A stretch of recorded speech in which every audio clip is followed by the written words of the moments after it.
অতএব যারা জ্ঞানী তাদের কাছ থেকে জেনে নাও, যারা জানো না। আর আমরা আসলে একটা বিখ্যাত উক্তি বা হাদিস জানি,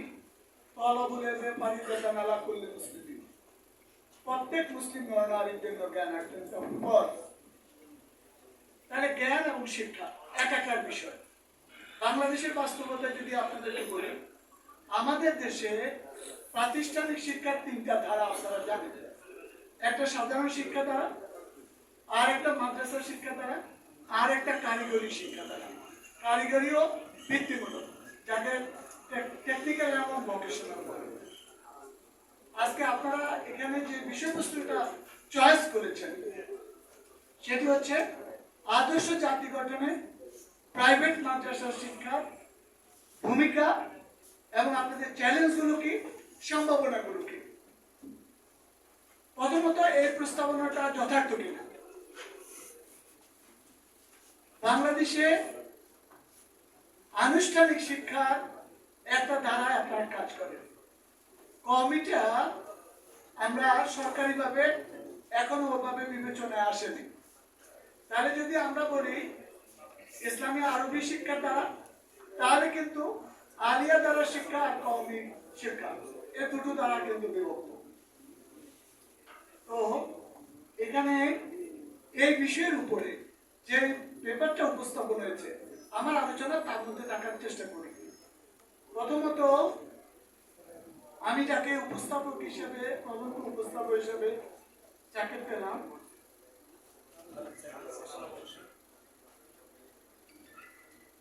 খালেদ সাইফুল্লাহ বক্সী ভাই। আমার কাছে মনে হলো উনি কি একজন শুধু উপস্থাপক, সেমিনারে উনি প্রবন্ধ উপস্থাপন করছেন?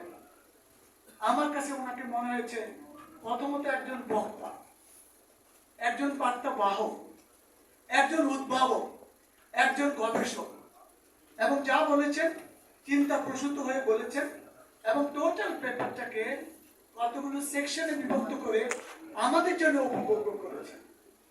সেই জন্য আমার পক্ষ থেকে এবং নিশ্চয়ই আপনাদের পক্ষ থেকে ওনার প্রতি কৃতজ্ঞতা।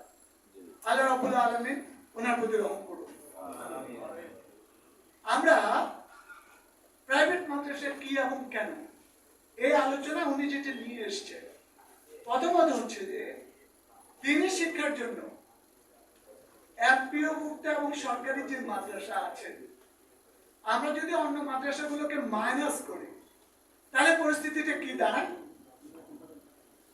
তাহলে এই পরিস্থিতিটা যদি উপলব্ধি করি, তাহলে বাংলাদেশের প্রাইভেট মাদ্রাসার বাস্তবতাটা যথার্থ।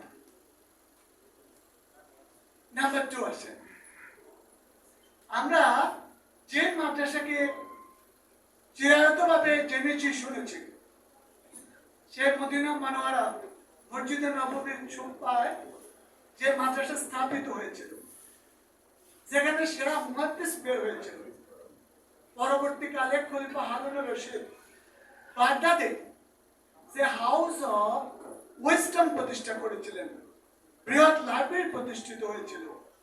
এই দিনী বা মাদ্রাসার পড়ুয়াদের মধ্য থেকে যেমন আমরা জ্যোতির্বিজ্ঞানে পেয়েছি, আমরা বিজ্ঞানের সেরা আলজাবরার জনক পেয়েছি, আমরা সেরা